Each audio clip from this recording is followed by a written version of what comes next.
kita kehilangan perspektif duel argumen. Padahal saya ngajar teori argumentasi di jurusan filsafat, kan logika, epistemologi, segala macam itu. Jadi terundanglah saya oleh media massa untuk berkomentar. Dan akibatnya ya keterusan. Karena saya nggak bisa ditahan untuk tidak memberi perspektif kritis. Lalu media massa ketagihan dengan kritisisme. Seluruh orang Indonesia dari 210 juta, pasti 10% aja itu punya kapasitas memimpin. Atau terlalu banyak, 1% aja punya kapasitas pemimpin, 0,1% punya. Tapi yang ada sekarang adalah pemimpin yang disodorkan oleh lembaga survei. Seandainya Bang Rocky jadi pemimpin di Indonesia, hal yang pertama Abang Rocky lakukan adalah? Membebaskan semua pajak yang berhubungan dengan kebutuhan dasar. Lalu memperbanyak fashion jalanan. Oke. SCBD mesti diperpanjang, diperbanyak. Karena itu tempat orang mengeksplorasi kreativitas itu. Dari situ kita dapat kehangatan berwarga negara. Tapi terpikir nggak Abang menjadi seorang pemimpin daerah atau sebuah negara? Mungkin mereka yang memikirkan kemungkinan saya begitu. Tapi saya nggak pikirin itu. Pengen nggak sih? Nggak pengen sebetulnya, nggak. Bukan tidak ingin. Kegunaannya kurang tuh. Saya lebih suka mengkritik kekuasaan daripada berkuasa. Wah, luar biasa nih. Ya, bisa ngelihat itu apa? Itu Bogor, di belakang kuasa itu Bogor. Ini ketinggiannya 650 mdpl lah. Sering berarti ngabisin waktu di sini, Bang? Ya, sini paling enak. Saya kadang-kala tidur di sini karena kalau malam itu suhunya bisa drop sampai, kalau malam bisa sampai 18 derajat. Biasanya di sini ngapain? Apa? Laptop ngerjain, kan Abang juga dosen kan? Dulu dosen tuh. Sekarang masih ngajar, nulis, tapi ngajar tidak tetap. Nulis juga di sini kan? Menulis masih. Bang, ini kalau Ya, ngobrol-ngobrol tentang Abang nih, sebenarnya apa sih yang mendorong Abang, kan dulunya aktif di dunia akademisi ya, ngajar. Iya, 15 tahun saya ngajar di UI itu. Kenapa tiba-tiba masuk ke dunia ini? Saya nggak bilang dunia politik karena Abang tidak nyalek sama sekali, tapi masuk dalam kontestasi ini sebagai pengkritisi mungkin ya. Ya, itu posisi yang bagus kan. Kan kalau kita ngajar artinya kita aktifkan kritisisme di dalam kelas. Sekarang kita perluas kritisisme itu tuh. Keluar kelas dengan akibat dibully memang. Dianggap sebagai kerjaan si Rocky itu tiap hari menghajar kekuasaan. Apa dia nggak kasih solusi? Saya selalu bilang memang, ya saya hanya memberi kritik, bukan tugas saya memberi solusi. Kan kita udah gaji menteri, bahkan presiden buat cari solusi itu. Apa yang mendorong Abang ke dunia seperti ini? Bukannya nyaman kalau misalnya jadi dosen, ikutin rutinitas, memang pendapatannya memang pasti tetap ya, gaji standar dosen lah. Tapi memang mungkin tidak ada pengganggu, tidak ada haters juga. Kenapa? Kalau gini kan banyak yang nggak suka. Ya, 15 tahun saya ngajar di UI dan menolak digaji itu. Dari awal saya nggak suka digaji karena UI yang perlu saya pada waktu itu. Jadi UI minta loh saya bikin presiden. Oke, saya ngajar aja. Karena waktu itu saya masih bisa kasih ceramah di luar kan. Sering orang anggap bahwa ini si Rocky Gerung sekarang pengangguran dia. Itu dia nggak punya uang itu. Oh, salah, penganggur artinya nggak punya kerjaan, bukan nggak punya uang. Nah, itu definisi ngaco juga. Tapi orang ingin intip apa sebenarnya yang saya kerjakan, sehingga musnya udah lama bangkrut. Tapi kalau kita pahami bahwa kebutuhan untuk memberi kritik itu adalah kebutuhan demokrasi, maka harusnya orang hargai memberi kritik. Kan gratisan kan dikasih kritik. Kalau misalnya momentum Abang tiba-tiba booming ini namanya, itu sebenarnya tahu nggak sih berawal dari apa sih? Apa mungkin ketika Abang mulai diundang di TV-TV sebagai pengamat, mungkin kemudian dengan pemikiran, atau mungkin Abang memang aku mau keluar untuk menjadi penyeimbang gitu dalam pemerintahan sekarang? Iya, setelah reformasi, sebelum reformasi saya aktif di kritik politik dengan tulisan, saya nulis banyak. Saya ikut mendirikan Forum Demokrasi bersama Gus Dur, tuh teman-teman yang pada waktu anti pada Presiden Soeharto. Lalu saya bersembunyi di Universitas Indonesia, mengajar filosofi terutama tuh, sambil memberi kuliah tamu di banyak fakultas itu. Tapi satu waktu kemudian saya menganggap ada yang harus diatasi bangsa ini, yaitu kita kehilangan perspektif duel argumen. Padahal saya ngajar teori argumentasi di jurusan filsafat kan, logika, epistemologi segala macam itu. Jadi terundanglah saya oleh media massa untuk berkomentar, dan akibatnya ya keterusan karena saya nggak bisa ditahan untuk tidak memberi perspektif kritis, lalu media massa ketagihan dengan kritisisme. Ya sebenarnya salah media massa tuh, kenapa ketagihan dengan kritisisme saya tuh. Gitu. Jadi berarti Abang tidak mencari panggung, justru mereka-mereka yang kemudian meminta pendapat Abang tentang berbagai isu. Jadi bukan hari ini ada isu mungkin Citayam Fashion Week, terus aku harus memberikan statement, kan biasanya kan seperti itu ya. Bukan begitu ya? Enggak lah, saya lebih suka ngumpet. Dan Kita yang ngejar. ya, dan semua orang ingin dapat cara berpikir lain atau cara mengucapkan lain. Iya. Dan lama-lama sebetulnya saya bisa baca redaksi selalu ingin yang kontroversi. Jadi dia pasti datang ke saya tuh. Jadi ya udah jalan ya mau diapain tuh, satire saya atau kritik jadi semacam. Jadi orang nunggu saya ucapin dungu, kira-kira begitu. Mereka ketagihan kalimat dungu. Yes, Caca. Tapi Bang, mungkin kalau pandangan skeptis ya, semua orang tuh pasti punya mimpi. Iya. Harapan, cita-cita, goals ke depan. Kalau Abang apa? Mimpi seorang Rocky Gerung itu seperti apa sih? Mimpi yang mana? Yang berwarna apa yang hitam putih? Apa aja? Mimpi terbesar seorang Rocky Gerung? Nggak ada. Saya hobi saya itu naik gunung sebetulnya. Jadi saya selalu berupaya punya mimpi nanti atau berimajinasi kalau di puncak gunung. Dan sekarang COVID dan nggak bisa pergi kemana-mana. Padahal saya rutin pergi ke Himalaya, ke tempat-tempat. Kan orang kalau dia mau mimpi, dia mesti dapat suasana yang paling tegang itu dalam hidupnya tuh. Nah, tantangan di puncak gunung itu kalau udah suhu minus 20, 30, jalan udah berhari-hari dan gak nyampe-nyampe, lalu mulai terjadi halusinasi itu. Nah, mimpi dan halusinasi itu beda-beda tipis.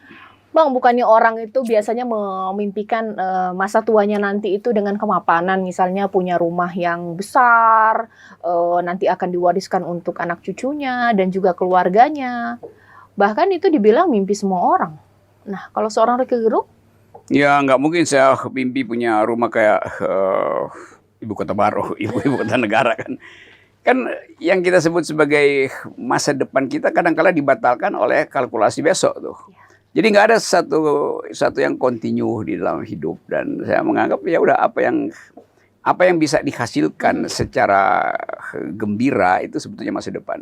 Kalau kita merencanakan punya kemewahan di masa depan, lalu pada saat yang sama kita lakukan rencana korupsi kan nilainya akhirnya hilang itu. Berarti Abang puas nggak sih dengan masa kini seorang Rocky Gerung? Abang saat ini, atau mungkin harusnya ada yang lebih yang aku harus lakukan? Pasti setiap hari kita lakukan yang lebih kan.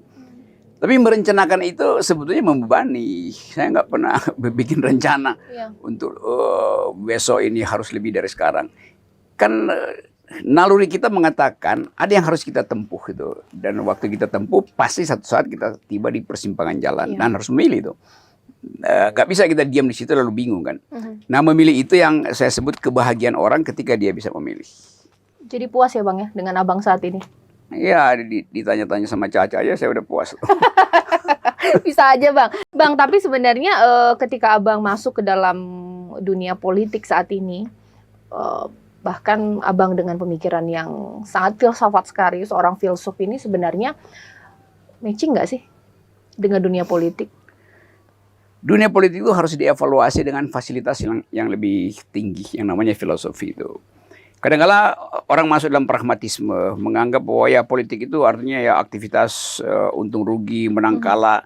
Ya, tapi menang itu juga harus secara etis, kalah itu juga harus secara terhormat.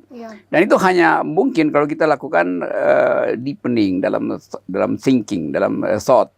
Nah, itu butuh filosofi. Jadi filosofi sebetulnya adalah cara kita untuk memanfaatkan pengetahuan dalam rangka menginterupsi kekuasaan. Jadi berfilsafat artinya menginterupsi kekuasaan. Nah, kekuasaan yang nggak mau diinterupsi itu artinya absolutisme.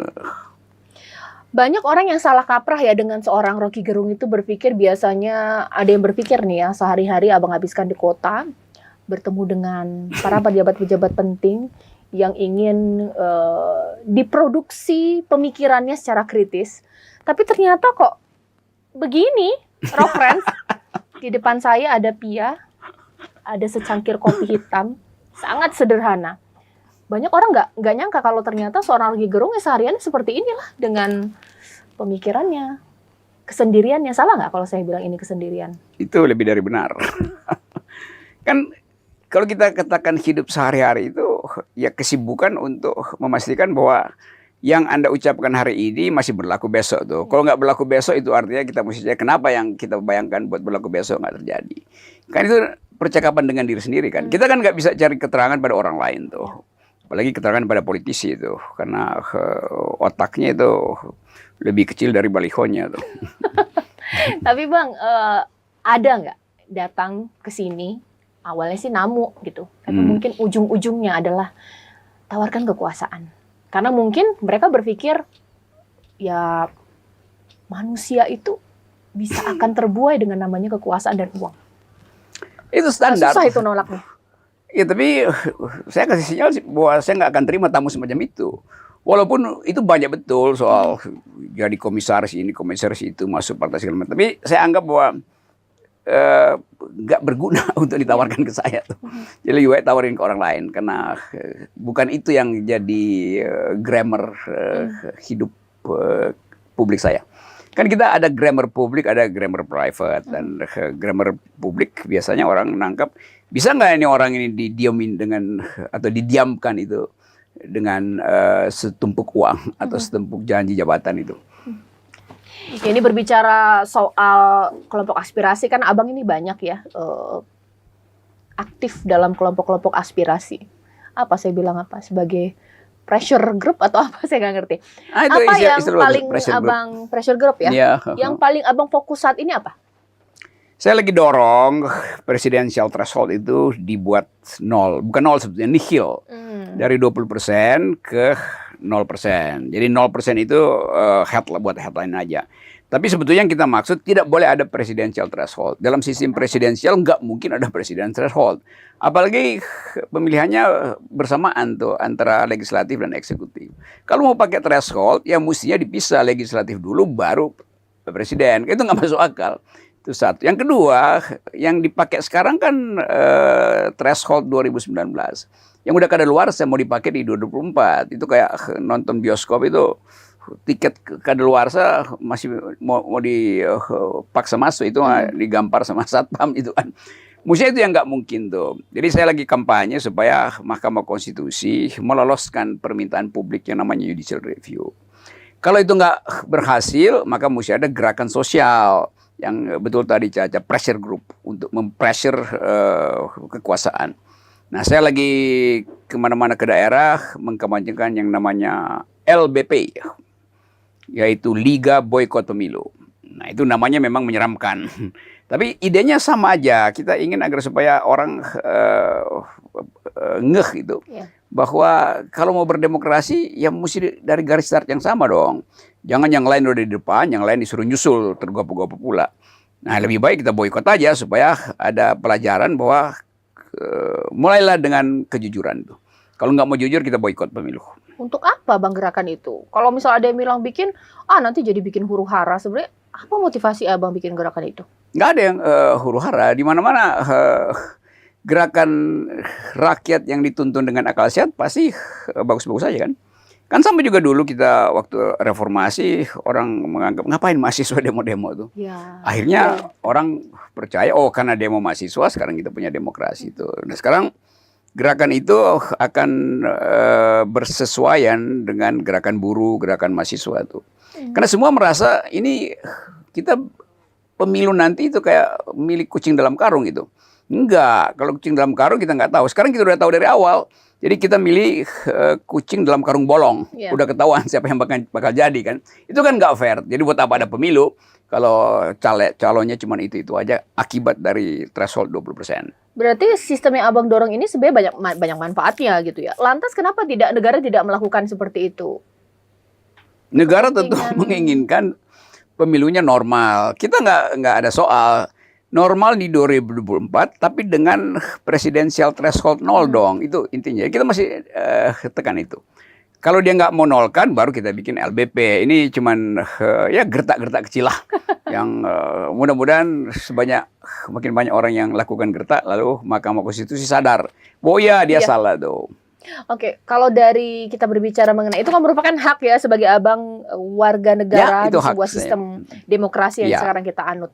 Jadi makna sebuah demokrasi menurut abang ini seperti apa? Karena ini kan menjadi makna yang memang begitu jamak ya. Semua orang bisa mengartikannya dengan sudut pandang berbeda. Kalau seorang abang? Tetap demokrasi itu hak setiap orang untuk masuk dalam kompetisi yang fair. Itu aja kan. Jadi kita ingin ada pemimpin. Kita ingin ada leader. Nah 20% itu nggak menghasilkan leader tapi dealer. Jadi orang maunya tukar tambah aja tuh. Padahal seluruh orang Indonesia dari 210 juta pasti 10% aja itu punya kapasitas memimpin. Atau terlalu banyak. 1% aja punya kapasitas pemimpin. 0,1% punya. Tapi yang ada sekarang adalah pemimpin yang disodorkan oleh lembaga survei. Masa demokrasi kita diandalkan pada hasil lembaga survei? Itu nggak benar tuh. Karena lembaga survei ya dengan mudah dimainkan statistiknya. 2 lembar dolar bisa bikin margin of error betul-betul error. Bang, ini tadi kalau kita makannya pisang goreng atau orang desa goreng pisang. Ini sekarang pia ya Bang? Ya, pia silakan. Jadi memang di ruangan seperti ini pasti ada kopi, ada taganan atau mungkin cemilan begitu ya untuk menjamu. Tamu berarti di sini juga ya diterima ya? Ya di sini kita ngobrol sambil ngopi. Sampai jam berapa biasanya? Wah, sampai matahari bosan menerangi. Kalau bangun pagi biasanya jam berapa Bang? Jam 6 itu udah kebangun. Pagi ya. Jam 5 kadang-kala. Tidur malamnya? Iya jam 1 saya tidurnya lambat malam. 1 malam ya. Itu biasanya apa? Ngobrol sama tamu? Membayangkan pertanyaan host. Yang berat-berat. Oke, Kan tidur itu kan begitu kualitas tidurnya kita dapat 2-3 jam aja udah pulih. Ya, yang penting quality ya. Yes. Tapi memang setiap hari nggak sih Bang tinggal di sini atau mungkin ada juga rumah di Jakarta gitu buat transisi? Misalnya keluar kota atau mungkin? Enggak, saya kebanyakan di sini tuh. Kalau transisi ya numpang di rumah orang lah kalau atau di hotel gitu. Iya, Bang, ini sekarang kita masuk lagi ya ke segmen Tanya Rocky. Saya cek dulu ini sosial media sudah ada pertanyaan lewat DM ini, Bang. Nah, ini pertanyaan pertama, tempat favorit Bang Rocky di rumah di mana? Tadi kita kemarin udah ke ruang tamu, sudah ke Selasar itu ya. Apa sih namanya? Selasar mungkin ya.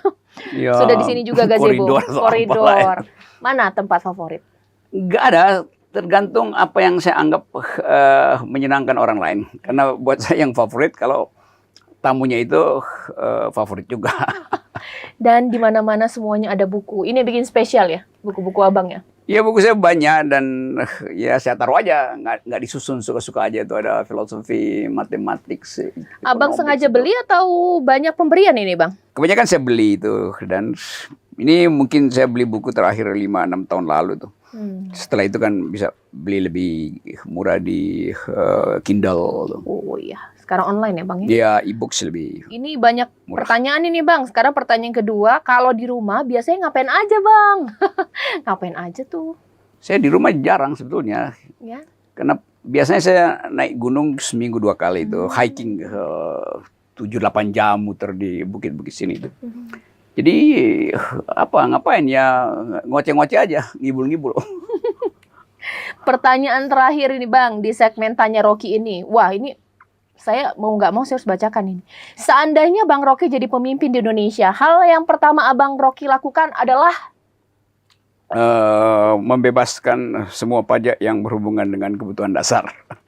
Lalu memperbanyak fashion jalanan. Oke.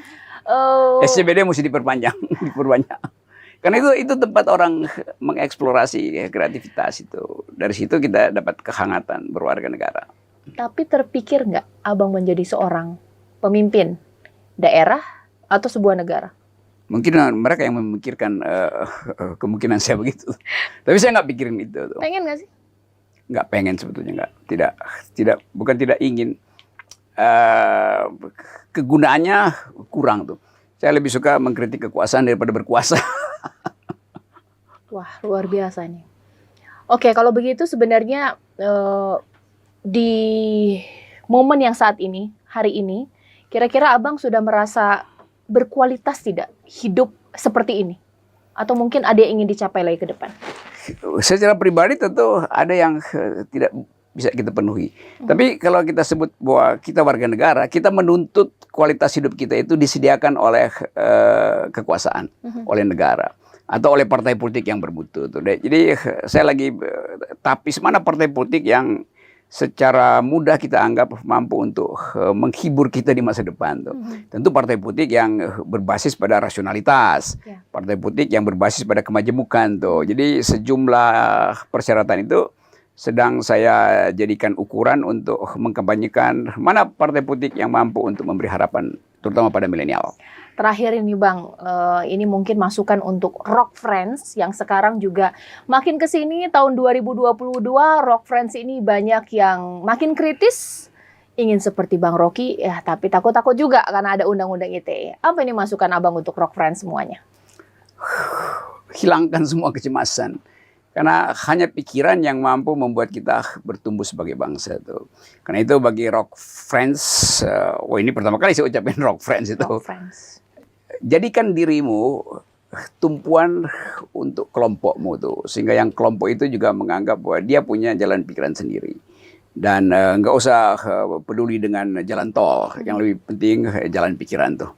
Jadi kira-kira itu bagian yang bisa kita percakapkan dengan milenial. Karena milenial sedunia lagi sibuk membayangkan 10 tahun ke depan, bagaimana hidup kita dengan teknologi, bagaimana hidup kita dengan janji-janji politis. Lalu mereka bikin pertimbangan. Nah, memutuskan itu adalah pertanda bahwa Rock Friends atau millennials punya kemampuan untuk menghitung kembali masa depan berdasarkan kepentingan dia. Wah, thank you banget ini Bang, udah ngobrol-ngobrol ini kita nih, enak banget suasananya mendukung. Ini ingatkan kembali untuk Rock Friends semuanya di Rockipedia kali ini. Jangan lupa follow, like, and subscribe G24 channel pastinya ini Bang. Ya. Bang, thank you banget loh Bang. Wah ini G24 artinya G stand for generasi 24. luar biasa. Habisin kopinya ya Bang ya. Silakan. Abang gelas keberapa? Gelas ke-7. Saya gelas kedua. Masih ada 5.